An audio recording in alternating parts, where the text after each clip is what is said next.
माझ्या मित्रमैत्रिणींनो, आज आपण येथे माझ्या वर्ग शिक्षिका मॅडम सौभाग्य होती आणि त्या रामलिंग भोसले यांच्या सेवानिवृत्तीच्या कार्यक्रमासाठी एकत्र जमलो आहोत. मॅडम अनेक वर्ष झाली आपल्या डाळिंब या गावामध्ये मुलांना खूप छान प्रकारे घडवण्याचे कार्य अगदी मनापासून करीत आहेत.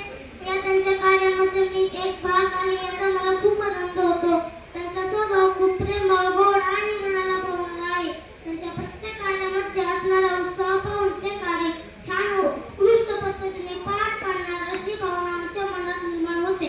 त्यांचे शाळेविषयी असणारे प्रेम, मुलांविषयी माया, काळजी या त्यांच्या प्रत्येक कार्यातून दिसून येते.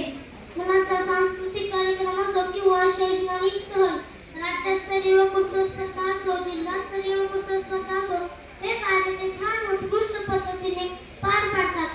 आज मी इथे तुमच्या समोर ओळखताना घाबरत आहे. जे बोलतोय ते म्हणजे माझ्या भोसले मॅडममुळे आई पासून सुरू झालेला प्रवास आज निरोप समारंभापर्यंत पोहोचला आहे. म्हणूनच मग तो निरोप तुमचा घेताना हळूवार मन दाटून येते. निरोप तुमचा घेताना हळूवार मन दाटून येते. तुमच्यासोबत घालवलेले क्षण पण उजळत येऊन जाते. त्यावेळेच्या आठवणीने हळूवार मन दाटून येते. बरेच जण कामावर निवृत्त होत असतात, पण तुमची गोष्ट वेगळीच आहे.